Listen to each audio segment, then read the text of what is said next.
Kama mnavyojua leo tumeingia siku ya pili ya maonesho yetu ya kanda ya Mashariki ambayo yanafanyika hapa kwenye viwanja vya Nane Nane vya Morogoro kwa niaba ya mikoa minne ya Tanga, Dar es Salaam, Pwani na Morogoro. Maonesho yetu kama ilivyo kila mwaka, maonesho yetu ni makubwa, yana washiriki wengi, na nimesimama mbele yenu kwa mahususi kabisa ni wataarifu kuhusu ujio wa Mheshimiwa Waziri Mkuu, Mheshimiwa Mwigulu Lameck Nchemba, ambaye atakuwa na sisi siku ya 4 ya maonesho yetu, kwa maana ya tarehe 4 mwezi wa 8 26 Jumanne.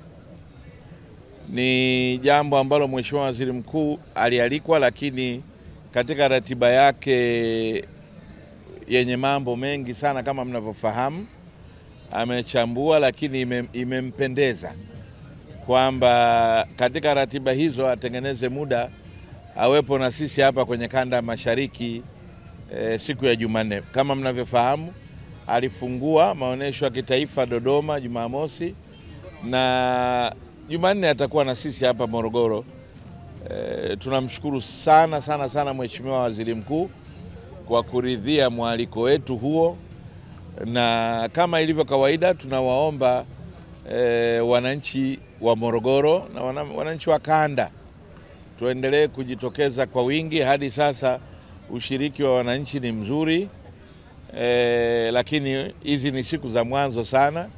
Tunatarajia patachanganya zaidi, tutapata washiriki kama hivi, wananchi wengine kutoka Dar es Salaam, wengine kutoka Pwani, Tanga, kwa sababu ndio maonesho yetu sisi wote wa mikoa hii yote minne. Kwa hiyo naendelea kuwakaribisha sana wadau wote wa kilimo na biashara na mifugo.